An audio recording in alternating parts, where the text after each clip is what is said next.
how to create a dotted halftone pattern effect in Canva.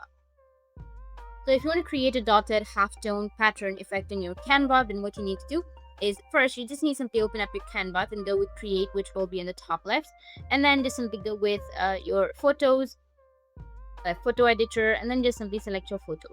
Once you've selected, you need to scroll down a bit, and then you will have an option of effect or filters right here, and you will be able to add some effects or your filters.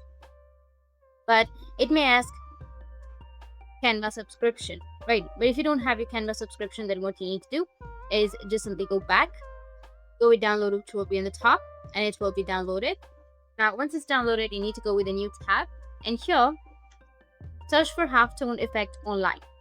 Now scroll down a bit, and you will get this kind of interface. Click on it, go with open image, select the image that you've just downloaded, go with open. Once done, you can also adjust the settings from the right side, and then go with download, which will be in the top right, and it will be downloaded. That's how you can create dotted halftone pattern. If you found this video helpful, hit the subscribe button, and thanks for watching.